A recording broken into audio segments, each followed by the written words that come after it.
십계명 강해 오늘이 6번째 날이에요. 그렇죠? 그런데 뭐 그동안에 이제 했던 것들은 뭐 다시 이렇게 할 건 아니고요. 오늘은 몇 가지 아직까지도 사실은 십계명에 본격적으로 들어가지는 못하고 있습니다.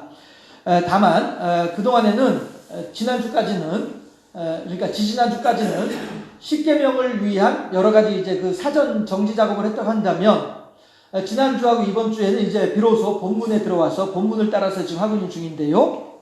지난주에는 십계명이 가지고 있는 큰 틀에 대해서 말씀드렸죠. 해서 1계명부터 4계명까지는 하나님을 향하여서 5계명부터 10계명까지는 사람을 향하여서 해서 이 말씀이 예수님께서 가르치시는 말씀에 의하면 너는 마음을 다하고 힘을 다하고 뜻을 다하여 네 하나님 여호와를 사랑하라. 이것이 크고 첫째 되는 계명이요.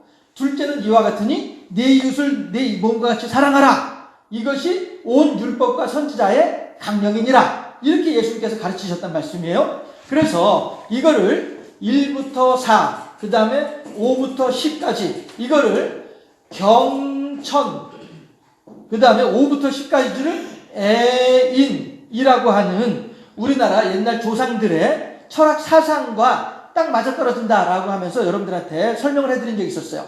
해서 내 하나님 여호와를 사랑하라. 경천, 하늘을 공경하란 말이잖아요. 그렇죠? 내 이웃을 내 몸과 같이 사랑하라. 옆에 있는 사람들을 사랑의 사람인자, 사람을 사랑하라 라고 하는 경천 애인의 사상으로 우리가 정리할 수 있다.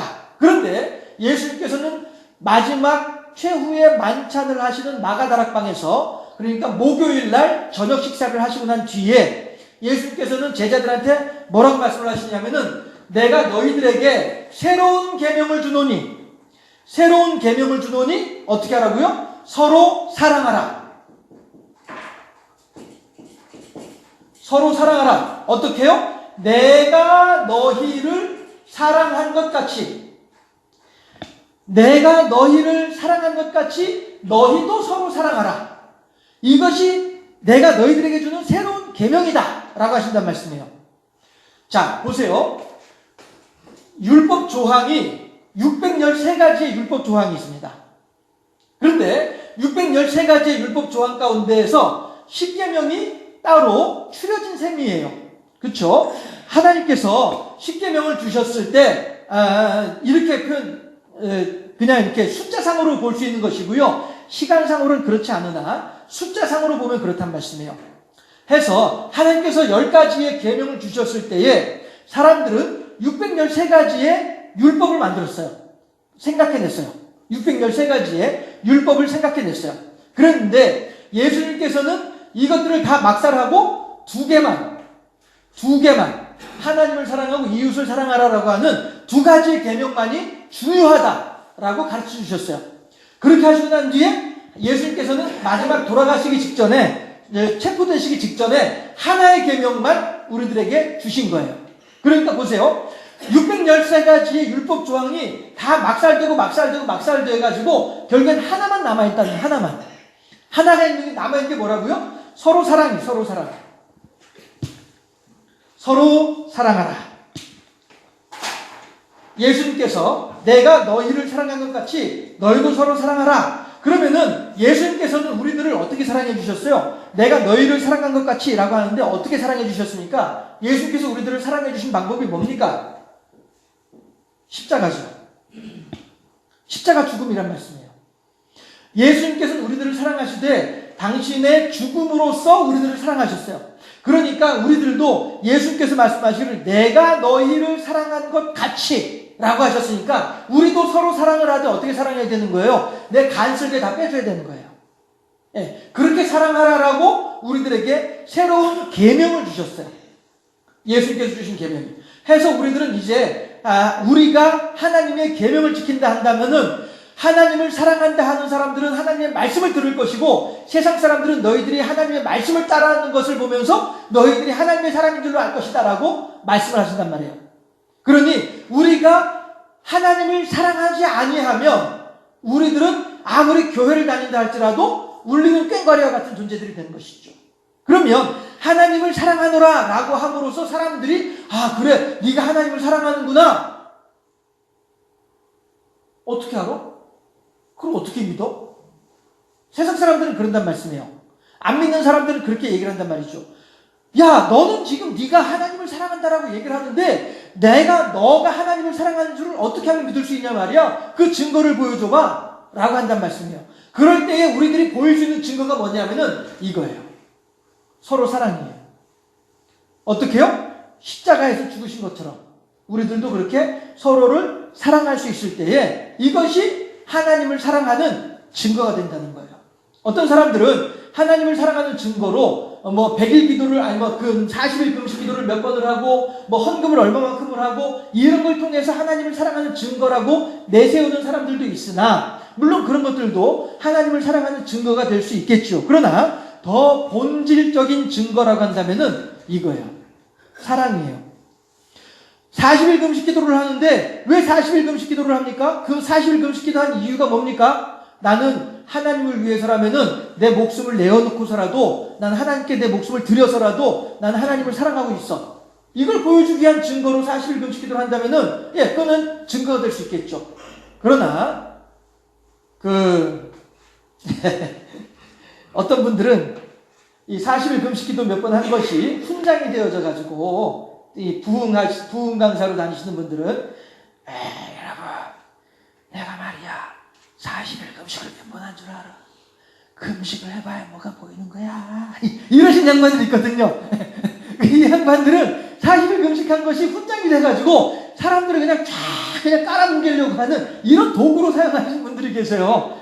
이런 분들에게 있어서는 이미 40일 금식에 대한 하나님의 영광은 다 사라지고 말았더라. 저는 그렇게 생각돼요. 결국 제일 중요한 것은 나같이 무익한 자라 할지라도 하나님께서 사랑하여 주시니 참으로 제가 하나님을 사랑할 수밖에 없나이다. 또한 그 하나님께서 저를 사랑하시면서 말씀하시기를 서로 사랑하라라고 하셨으니 제가 제 이웃들을 사랑할 수밖에 없나이다. 아무리 철천지 왼수를 할지라도 제가 그를 사랑할 수밖에 없나이다. 왜? 내가 하나님을 사랑하고 있으니까. 그리고 그 하나님께서도 그를 사랑하고 있으니까. 하나님께서는 사랑하라고 명령을 하셨으니까. 하나님의 명령을 따라서 나는 사랑을 해야만 하니까. 하나님의 계명을 따라서 나는 하나님을 사랑하고 하나님의 계명을 따라서 이웃을 사랑하고 하나님의 계명을 따라서 나를 사랑하고 이것이 바로 하나님의 계명 가운데에서 가장 마지막 우리들에게 마지막에 남아있는 계명이 이것이란 말씀이죠.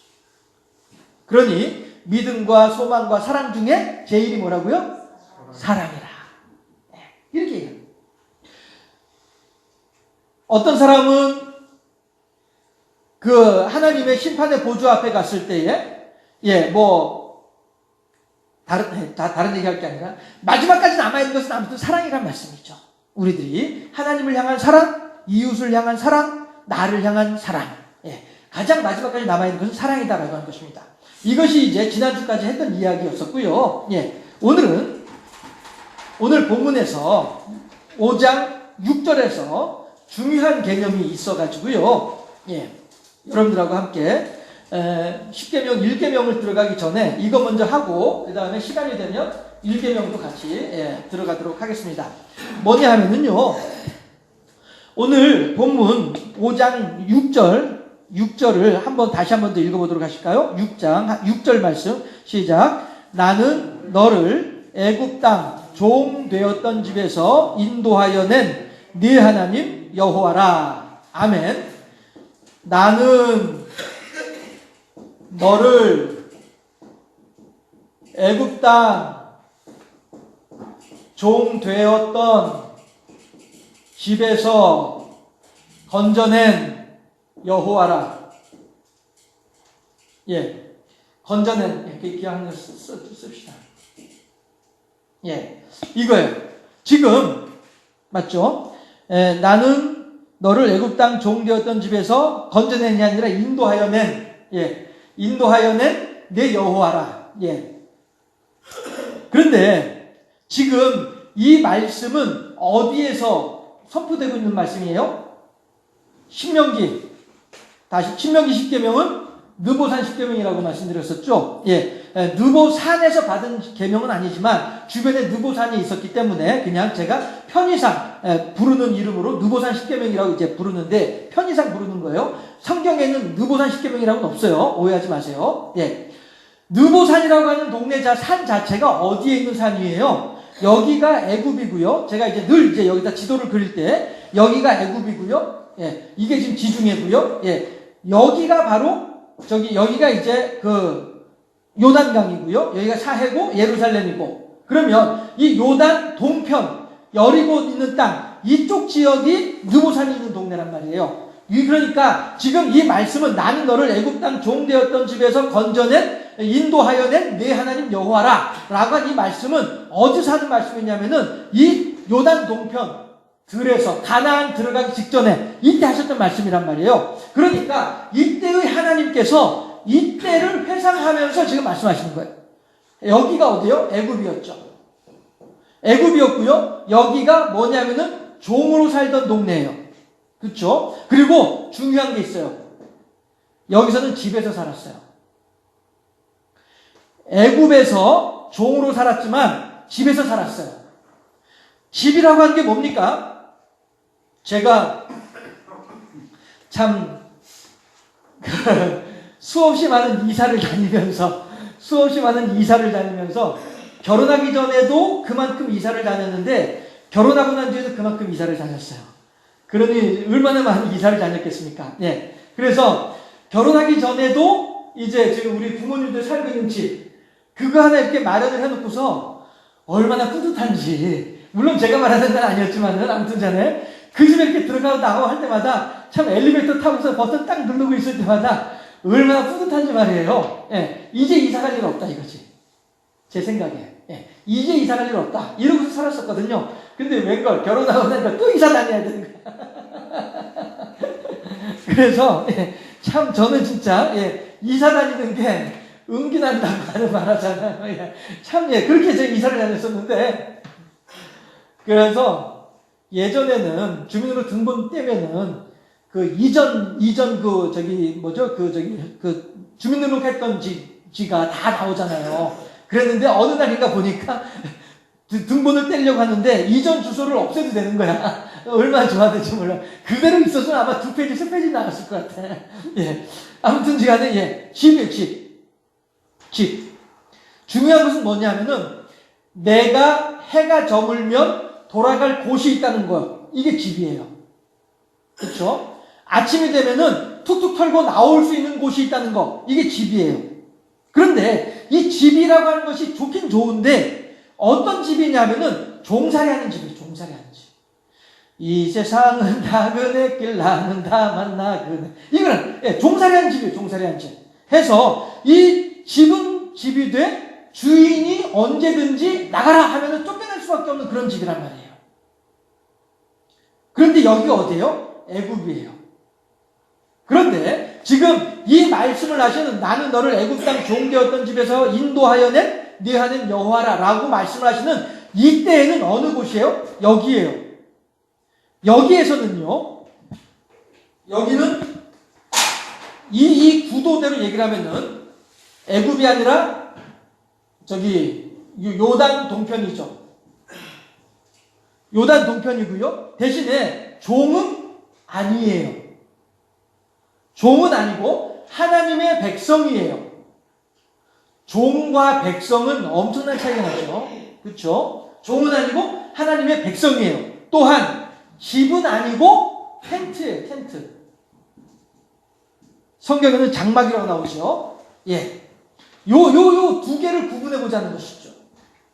요 두 개를 구분해 보자는 것이죠. 했을 때에 애굽이라고 하는 동네에서는 먹고 살긴 좋았어요.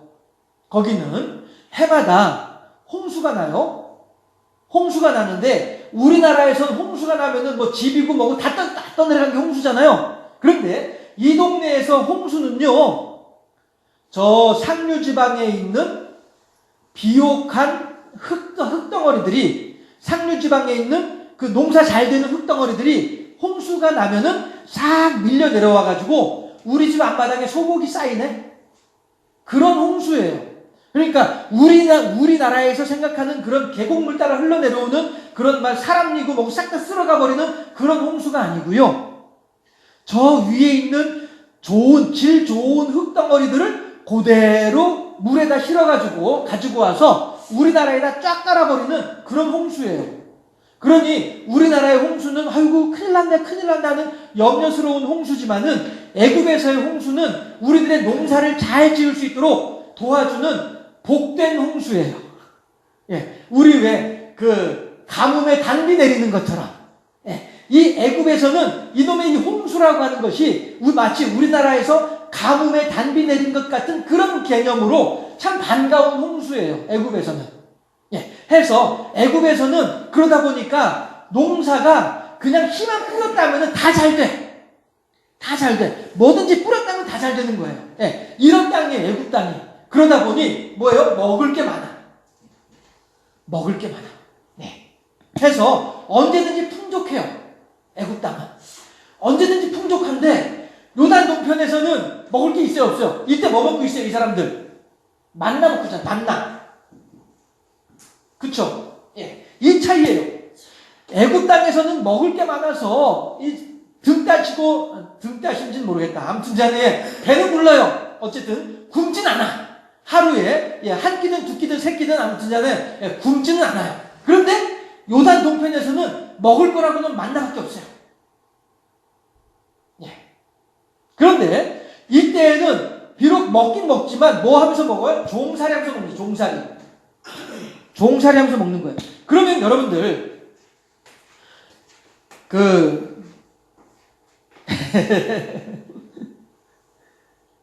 김영우 집사님이 처음부터 사장이었어요? 사회생활 시작할 때 월급쟁이도 했었죠. 그쵸? 월급쟁이 하다가 독립하려고 할 때 뭐라고 하면서 독립하던가요? 기억 안 나세요? 모르겠어요? 예. 평생 월급쟁이 하면 고수준밖에 안 되는 거야. 그러나 내가 내 장사를 하면, 내 사업을 하면 알 수 없잖아요. 얼마큼 더 뻗어나갈지 알 수 없잖아요. 그렇죠? 그런 것처럼 종살이를 하게 되면은 맨 종살이를 끝나는 거예요. 누구 좋은 짓 하는 거예요? 종업원으로 있으면은 사장 좋은 일 하는 거란 말이에요. 그쵸? 뼈 빠지게 일을 하면서도 사장 좋은 일 시키는 거란 말이에요. 그런 것처럼 종살이를 하게 되면은 주인 좋은 일 하는 거예요. 월급쟁이는 그저 정해진 월급만 따박따박 받아먹고 있는 것처럼 종살이도 마찬가지로 그냥 하루 세 끼 밥만 먹고 잠만 자는 것밖에 없어요. 나머지 그 농사 지어가지고 나오는 그 많은 소출들은 다 주인이 다 가져가 버린단 말씀이에요. 예, 종살이는 그렇단 말씀이죠. 평생 일을 해도 남 좋은 일만 하는 거지 나 좋은 일은 못 보는 게 종살이란 말씀이죠. 그러나 백성은 어떤 백성이에요? 하나님께서 말씀하시기를 내가 너를 백성으로서 건져냈단 말이에요. 인도했단 말이에요. 어디에서? 종살이하는 데서 건져냈단 말이에요. 이것만 보더라도 종살이와 백성의 살이가 어떻게 더 좋은지는 굳이 표현하지 않아도 알 수 있는 일이죠. 그렇죠? 그런데 나아가서는 하나님께서는 그냥 단지 백성으로만 있는 것이 아니라 자녀로 삼아주겠다고 하시는 거예요. 자녀로. 이게 중요한 개념이 되는 것이죠. 자, 보세요.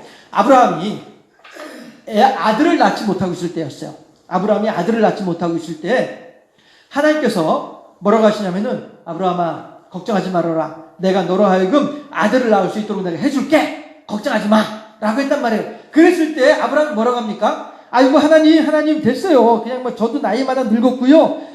제 아내 사라도 이제 그것도 다 끝났고 더 이상 우리 부부 사이에서는 애를 낳을 수 있는 소망이 없어요. 그러니까 다만 여기 있는 엘리에셀 맞죠? 갑자기 내가 엘리에셀로 하여금 얘가 지금 우리 집에서 태어난 종이에요. 그런데 얘가 어렸을 때도 내가 계속 봐왔는데 내 아들같이 내 손자같이 이렇게 계속 보면서 왔는데 얘가 똑똑해. 얘가 똑똑하고 성품도 괜찮아요. 그리고 나도 좋아하고 잘 따르고 이래. 그러니까 하나님 그냥 제가 가지고 있는 모든 재산들은 이 엘리에셀에게 다 넘겨주도록 할게요. 얘를 내 양자로 삼아서 내 재산을 다 엘리에셀에게 넘겨줄게요. 라고 얘기를 한단 말이에요. 그쵸? 이게 무엇이냐면은 종살이 하던 사람이 자녀가 되는 상황이 되는 거란 말이죠. 하나님께서는 아브라함을 통해서 우리들도 그렇게 신분이 달라질 수 있다는 사실을 예표로서 보여주시는 거예요. 우리들은 마치 아브라함 집안의 종과도 같이 엘리에셀과도 같이 그냥 우리들은 평생 종으로만 살 줄 알았었어요. 우리들은 평생 종으로만 생활할 줄로 생각을 했었어요. 그런데 그 주인이었던 아브라함이 하나님을 향해서 하는 얘기를 들어보니까 뭐라고 하는 거예요? 하나님, 여기 우리 집에서 태어나가지고 우리 집에서 성장하고 지금까지 커온 여기 엘리에셀이 있는데 얘를 내가 더 이상 내 종으로 삼지 아니하고 내 아들로 생각하고 있습니다 라고 얘기를 한단 말이에요. 물론 그것이 하나님의 뜻에 의해서 이루어지지는 못했죠. 왜 그래요? 하나님께서 말씀하시기를 아니야 아브라함아, 너의 재산은, 너의 후손은 너의 몸에서 나올 거야. 그래야 진짜 네 아들이지 이거죠.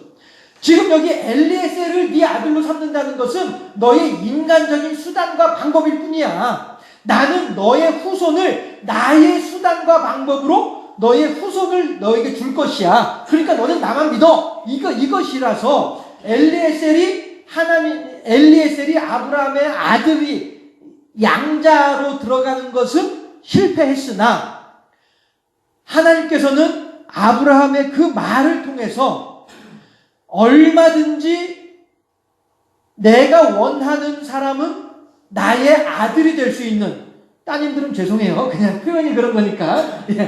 내가 원하는 사람은 누구든지 나의 자녀가 될 수 있는 길이 열려 있음을 아브라함을 통해서 우리들에게 보여주시는 거예요. 보여주시면서 그러니 우리들을, 이스라엘 백성들을, 종살이하던 이스라엘 백성들을 하나님의 백성으로 삼고 하나님의 백성들을 하나님의 자녀로까지 삼아주신다는 말씀이죠. 우리들도 마찬가지로 이 세상을 살아감에 있어서 조상의 유전한 망령된 행실을 따라서 우리들도 다 마귀의 종노릇을 하면서 살고 있는 사람들이었단 말씀이에요. 애굽 땅과도 같이 마귀의 종노릇을 하면서 살던 사람이었었는데 어느 순간 하나님께서 나오너라 해가지고 우리들을 끄집어내셨단 말씀이에요. 우리들을 끄집어내셔서 우리들로 하여금 이 광야 40년이라고 하는 훈련을 거쳐서 요단 동편까지 우리들을 끌고 오셨어요. 하나님께서. 그래서 우리들로 하여금 이제 요단강을 건너서 가나안 땅으로 들어가도록 하려고 우리들을 지금 여기까지 데리고 오셨단 말씀이죠. 해서 집이라고 하는 것이 있어서 편안한 것처럼 보이지만 이 집이라고 하는 것이 내 집이 아니고 주인의 집이고 나는 이 집에서 종살이면서 살고 있어요. 그러니까 애굽이라고 하는 동네가 먹을 거는 많아서 굶어 죽을 염려는 없으되 단지 그냥 종살이로 끝이 나버리고 마는 그런 인생이었단 말씀이죠. 그런데 그러한 우리들을 누가? 여호와께서.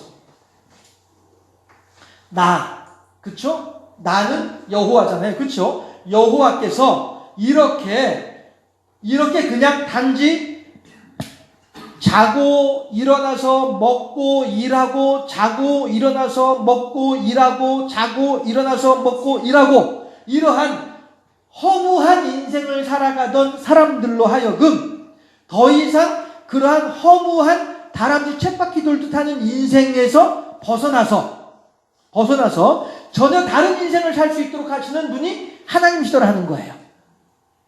그런데 한 가지 생각할 게 있습니다. 다른 인생을 살아야 되는데 어떻게 다른 인생을 사냐면은 텐트라고 하는 텐트라고 하는 다른 인생이란 말씀이죠. 제가 이제 우리 애들하고 같이 이제 캠핑 다니려고 막 이런저런 이제 캠핑 장비를 막 만들어 이제 구해놨거든요.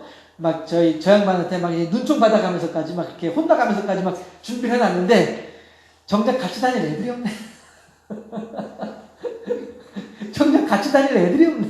이 참말로 진짜. 아무튼 그런데 텐트라고 하는 게 그래서 제가 한번 이제 언제더라 아무튼 저 양반을 둘이서 이제 바닷가에 가서 텐트를 쳤어요.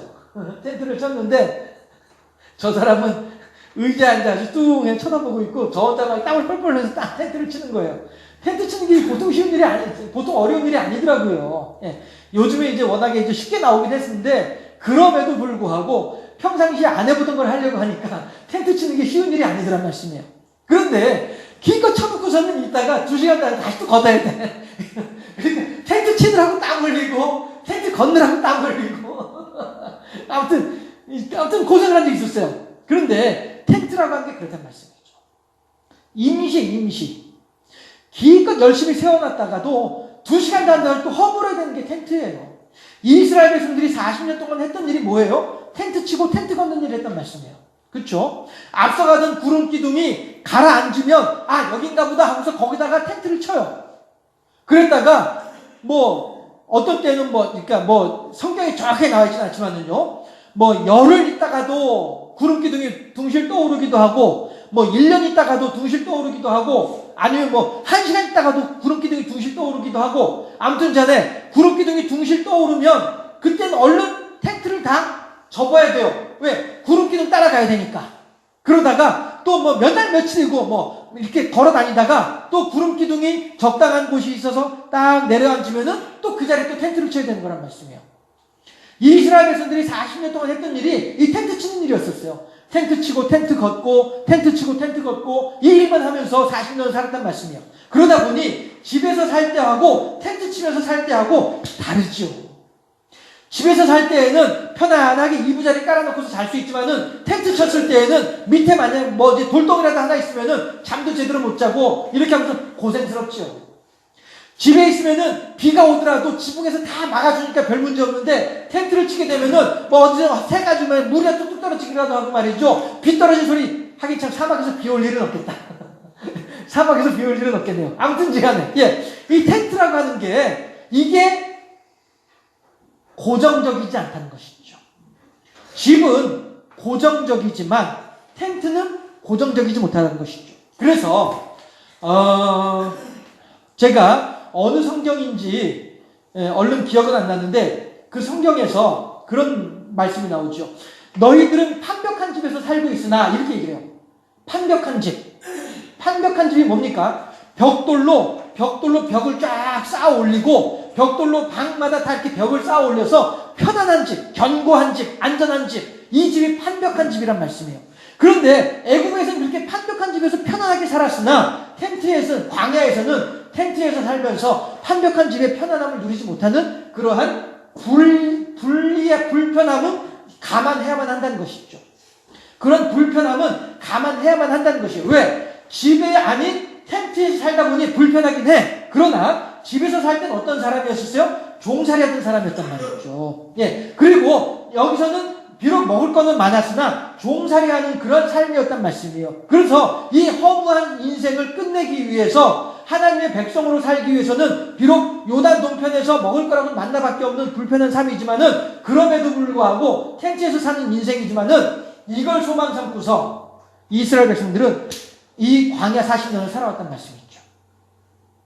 물론 이스라엘 사람들은 이것까지는 생각을 못하고서 그냥 구름기둥 불기둥 따라서 그렇게 살긴 살았었어요. 그러나 우리들이 지금 이 자리에서 다시 이 당시 사람들의 생활하는 모습을 다시 돌아보면 하나님께서는 이러한 계획을 가지고 이 사람들에게 이렇게 훈련을 시키셨구나 하는 걸 알다 보니 우리들은 여기까지도 우리들은 하나님의 계획을 생각할 수 있다는 것이죠. 그런 의미로 보았을 때에 나는 이라고 하는 이 개념, 여호와이니라 라고 하는 이 일을 누가 하신 거예요? 하나님이 하셨단 말씀이에요. 우리들은 그럼 누가 이렇게 하신 거예요? 하나님이 하셨단 말씀이죠. 우리들도 마찬가지로 애굽 땅, 그렇죠? 종되었던 집에서 인도하여 낸 네 하나님 여호와니라. 뭐 때문에 인도하여 냈는가? 내가 너를 나의 백성으로 삼으려고. 그런데 이것이 그 구약 성경에서는 백성이라고 하는 말로 나오지만 우리들은 성경을 통해서 알고 있는 것이 하나님께서 나를 단지 당신의 백성으로만 삼을 뿐 아니라 당신의 자녀로 삼으려고 하신 분이 하나님이라는 사실을 우리들은 이제 알고 있다는 얘기잖아요. 해서 다시 말해서 우리들을 나는 너를 할 때 이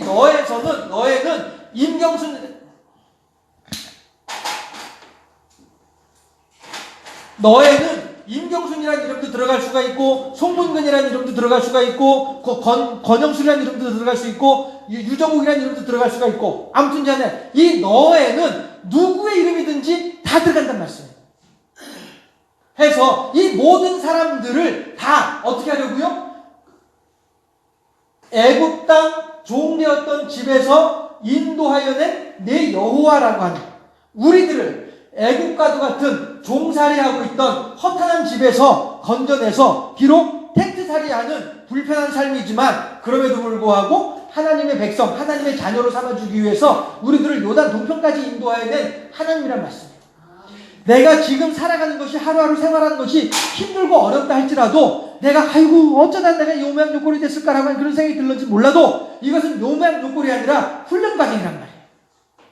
우리들이 지금 하나님의 백성으로서 세워지기 위한 훈련의 시간이란 말씀이죠. 그래서 우리들이 살아가는 시간들이 힘들고 어렵다 할지라도 나는 반드시 하나님의 백성으로서 하나님의 자녀의 자리에까지 하나님께서 나를 인도해 줄 것이다 라는 사실에 대한 믿음을 가지고 이 훈련의 시간들을 온전히 아멘으로 동의하면서 순종하면서 감당하게 되면 하나님께서는 우리들을 반드시 당신의 자녀로서 삼아주시고 당신의 자녀로서의 삶을 살 수 있도록 우리들을 인도하신다라는 사실이죠. 이걸 우리들이 마음에 깊이 간직을 하시게 될 때, 그럴 때에 우리들은 하나님의 자녀로서의 은총을 누리면서 살아갈 수 있다는 것이에요. 그러면 대체 그러면은 내가 지금 이렇게 힘들게 살아가는 건 대체 뭐요? 왜 이런 거요? 라고 우리들이 얘기를 할 수가 있어요. 요거까지만 하고 마치도록 하시죠. 자, 무슨 얘기냐면은 현재 내 인생이, 현재 내 삶이 너무 힘들어. 내가 오늘 하루 숨 쉬는 것조차도 어려워. 이렇게 생각하시고 이렇게 얘기하는 그런 사람들도 있을 수 있단 말씀이죠. 물론 하나님 은혜로 우리 교인 가운데는 그런 분들은 없습니다만은, 그렇죠? 먹고 살기 저기마다 숨 쉬는 것조차 힘들어 라고 할 정도로 괴로우신 분들은 안 계시죠? 예. 아무튼 그렇게 그 실은 이제 저였죠. 예. 제가 한창 이제 그 고민 많을 때 그랬었죠. 예. 참 진짜 그때는 아침에 눈 뜨는 게 싫은 어떤 그런 때가 있었었죠. 예. 그랬었는데, 자, 그러한 상황, 그야말로 이제 아침에 눈 뜨기가 싫은 그러한 삶의 현장들 있었잖아요. 그렇지 않습니까? 예. 우리들은 그런 시간들을 지나왔어요. 지나왔고, 또 어떤 사람들은 여전히 그런 시간 속에 머물러 있다라고 생각하는 그런 사람들도 있을런지도 몰라요. 그러나 한 가지 분명한 것은 뭐냐 하면, 지난주에 제가 이 주보에는 적어 놓았다가 제가 설교할 때에는 인용하지 않았던 내용이 있습니다. 뭐냐 하면, 유기성 목사라고 하는 분이 계세요. 그 참 은혜롭게, 설교를 은혜롭게 참 잘 하시는, 그래서 많은 사람들에게 참 큰 은혜를 끼치는 그런 이제 훌륭하신 목사님 중에 한 분인데요. 그분이, 제가 이제 지난 주 중에 그분의 설교를 이렇게 듣다가 참 은혜를 받았던 게 있었어요. 뭐였냐 하면, 저도 여러분들한테 그런 내용을 소개를 해드린 적도 있었어요. 그래요. 유기성 목사님이 그런 설교를 했던 것을 제가 듣고 저의 경우를 여러분들한테 말씀드릴게요. 전에도 말씀드렸던 부분이기도 하고요. 어떤 사람이 저한테 그런 얘기를 해요. 11조를 10만 원을 할 때에는 별 부담 없이 10만 원 11조를 했대요. 그랬는데, 이건 제가 실제로 본인한테 직접 들은 이야기예요. 그런데 어느 날 11조를 하려고 보니까 50만 원을 11조를 하게 됐다는 거예요. 그러니까 50만 원 11조 하려니까 그 마음 이상해지대. 이렇게 표현을 하더라고요. 자, 11조 10만 원 할 때 하고 11조 50만 원 할 때 하고 10만 원 할 때에는 별 부담 없이 이렇게 11조를 했는데 50만 원을 11조 하려니까 마음이 이상해지더라라고 하는 거예요. 이게 무슨 이야기입니까? 11조 10만 원을 할 때에는 그러면은 월급이 얼마란 얘기예요? 소득이 얼마란 얘기예요? 100만 원이죠. 그런데 11조 50만 원 하면은 소득이 얼마란 얘기예요? 500만 원이잖아요. 그쵸? 그러면 11조 10만 원 할 때에는 내가 쓸 수 있는 돈이 얼마예요? 90만 원이죠. 그쵸? 근데 11조 50만 원 할 때에는 내가 쓸 수 있는 돈이 얼마예요? 450만 원이잖아요. 그쵸? 이렇게, 이렇게 90만 원 가지고 한 달 생활할 때 하고 450만 원 가지고 한 달 생활할 때 하고 어떤 인생이 더 좋은 인생이겠어요? 왜 웃으세요? 너무 뻔한 대답이라서? 그런데도 불구하고 10만 원 11조 할 때는 마음에 부담이 없었대. 그런데 50만 원 11조 하려니까 마음에 부담이 되더라 이거예요. 기분이 좋아야지. 네? 기분이 좋아야지. 기분이 좋아야지. 아니 그러니까요. 자, 그러면 권사님이라면은 한 달 90만 원 가지고 살 때 하고 한 달 450만 원 가지고 살 때 하고 어느 때가 더 기분이 좋겠습니까? 기분이 좋지. 450만. 그쵸? 그런데 지금 제가 얘기하는 그 사람은 11조 450만 원 가지고 살 수 있는 때가 됐는데 50만 원 11조 하기가 부담스럽다고 얘기를 하는 거예요. 이게 뭐예요? 유기성 목사님이 딱 요 상황을 가지고서 그 얘기를 하더라고요. 저기 여러분들 11조가 늘어나가지고 11조 헌금하기가 부담스럽다고 하는 분들이 계세요? 라고 얘기를 하더라고요. 그런데 저도 이제 딱 그 얘기 들었단 말씀이에요. 그게 근 30년 전 일이에요. 근 30년 전에 들었던 얘기예요. 25년, 26년 정도. 그때 그 사람이 그 얘기를 하더라고요. 11조 10만 원 할 때는 별 부담이 없었는데 11조를 50만 원 하려니까 위상의 시대 이렇게 얘기를 하는 거예요. 이 사람은 도리어 이때가 더 행복한 사람이에요. 이때가 더 행복한 사람이에요. 실제로 그 사람의 삶의 모습을 보면은 실제로도 그랬었어요. 이때에는 그때 이제 교인이 별로 이제 많지 않아가지고 이제 그 남자 집사님들이 이제 이렇게 돌아가면서 오전 예배에 대표 기도를 이렇게 했었어요.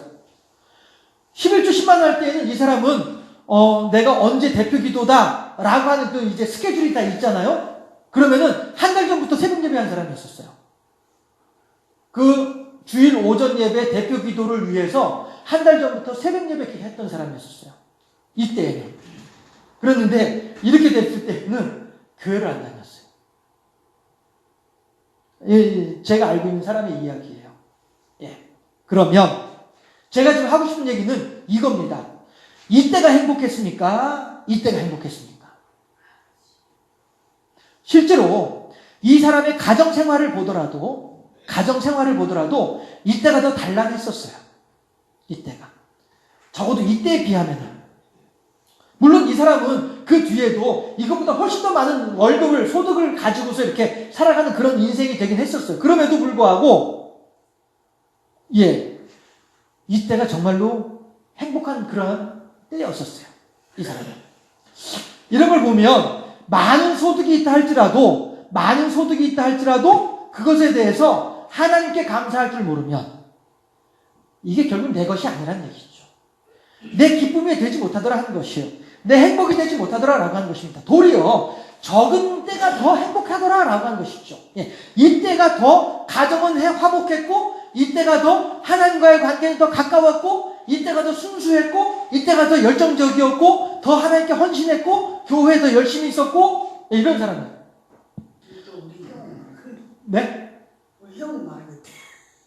아, 그래요? 전 지금 30년 전 얘기하는 30년 전 얘기. 이때 이 사람은 하루 왼쪽일 일하고 밤에 저녁 한 그릇 먹든지 말든지 하고서는 다시 또 교회에 가가지고 교회가 이제 그때 이제 그 이사를 가게 됐어요. 이사를 할 수밖에 없었어. 그래서 이제 새로운 건물에 이제 새로 들어가긴 갔는데 거기다 이제 사택을 꾸며야 돼. 사택을 꾸미려고 하다 보니 어떻게 하냐면은 딱 우리 여기처럼 이렇게 계단 올라가면서 보면 이제 뒤에 공간 있잖아요. 거기다가 이제 나무 갖다 끼워 넣고, 그래서 거기다 다락을 만들어. 그래서 거기다 사택을 만드는 거예요. 근데 그 일을 이때 그 일도 하고 했었다니까요. 하루 왼쪽을 일하고서는 밤에 와가지고 막 11시, 12시까지 막 그 일을 그렇게 하면서도 콧노래 부르면서 찬송하면서 그렇게 하면서 그 일을 했었다니까요. 그렇게 즐겁게. 이 목사님 사택 만들어야 되는데 말이야. 어떻게 하면 좋냐? 사택을 이렇게밖에 앉아서 어떻게 하지? 좁은데 말 걱정하면서 이렇게 일하고 하면서 그러면서 너무너무 즐거워하고 행복했던 그런 모습을 가지고 있었어요. 그런데 그 뒤에 그렇다 한다면 이 모든 것들이 결국에는 이 사람은 누리지 못하는 거예요. 450의 기쁨을, 450의 능력을 누리지 못하는 거예요. 이 사람은 수채 90만 원 가지고서 90만 원의 능력 가운데에서 살아가는 것이 더 행복한 인생이었더라라고 하는 것이죠. 우리들이 지금 현재 이 세상을 살면서 아이고 힘들어, 아이고 괴로워, 아이고 어려워 이런 사람들은 어떤 사람들인 줄 아세요? 이거예요. 450만 원짜리 인생이에요. 그러나 이 세상을 살면서도 아이고 감사해, 아이고 하나님께서 그래 내가 비록 힘들고 어려운데도 하나님께서 이렇게 인도해 주시고 이렇게 지켜주셔서 아이고 그래 참 감사해 이런 사람들은 어떤 인생들이에요? 90만 원짜리 인생이란 말씀이에요. 결국에는 내가 가지고 있는 것이 많느냐 적으냐에 따라서 나의 행불행이 달라지는 것이 아니고 하나님과 나와의 관계가 어떠하냐에 따라서 나의 행불행이 나누어지더라라고 하는 것이죠. 많이 가지고 있다고 해서 행복한 게 아니더란 말씀이에요. 우리들의 인생이 내가 지금 현재 내 환경을 바라보면서 내 삶의 현장을 바라보면서 이것도 없고 저것도 없고 그것도 없어 라고 생각을 하게 되면 그 사람은 이 인생이란 말씀이에요. 많이 있음에도 불구하고 하나도 내 것으로 누리지 못하는 인생들. 그러나 비록 적게 가지고 있으면서도 불구하고 이 속에서 하나님께 감사하고 이 속에서 하나님과 더불어서 어떤 동행하는 가운데 만족을 누리면서 살아가면은 적은 가운데에서도 이것보다 훨씬 더 많은 이만큼의 금액으로 비교를 하자면요. 이만큼의 부피로 누리는 인생이다라고 하는 것이죠. 우리들이 이 세상을 살면서 내가 현재 애굽에 있는지 광야에 있는지 아니면은 천국에 있는지 가늠해 볼 수 있는 이 일종의 시금석이에요. 시험해 볼 수 있는 거란 말씀이죠. 내가 지금 여전히 예수를 모르고 하나님을 모르고 살아가는 사람들은 여전히 애굽에 살고 있는 사람이죠. 그런데 내가 살면서 아이고 나 텐트에서 살아 먹을 거는 만나밖에 없어 오늘 또다시 나 텐트 걷어야 돼 땀나고 더운데 말이야 아이고 지겨워 힘들어 어려워 이런 사람들은 광야에 살고 있는 사람들이에요. 아직 성장해야 될 사람이 있죠. 아직 더 성숙해져야 될 사람들이 있죠. 그러나 아이고 하나님 내가 적은 것임에도 불구하고 이것이 하나님께서 제게 주신 것으로 믿고 하나님께 감사하면서 오늘도 행복한 아이다. 하나님께 감사하고 이제 평안히 잠잘 수 있게 해주신 너무너무 감사합니다. 하나님과 함께 살아가는 사람이 있다고 한다면 이 사람은 천국이란 말씀이죠. 높은 산이 거친 들이 초막이나 궁궐이나 내 주 예수 모신 곳이 그 어디나 하늘나라 이거죠. 네. 결국 내가 현재 내 신앙의 상태, 현재 내 마음의 상태를 보면 내가 지금 어디에 있는지, 애굽 땅에 있는지, 요단 동편에 있는지, 가나안 땅에 있는지를 나 스스로가 가늠해 볼 수 있단 말씀이야. 자, 오늘 여기까지 하시죠. 십계명이라고 하는 것은 결국에는 하나님께서 우리들에게 너의 마음밭이 어떠냐, 너의 마음 상태가 어떠냐, 하나님과 너와 나와의 관계가 어떠냐 이거를 지금 주장하시는 것이 십계명이다라고 하는 것이고요. 오늘 내용이란 말씀이에요. 하나님께서는 지금 말씀하시기를 나는 너를 이라고 하셨어요.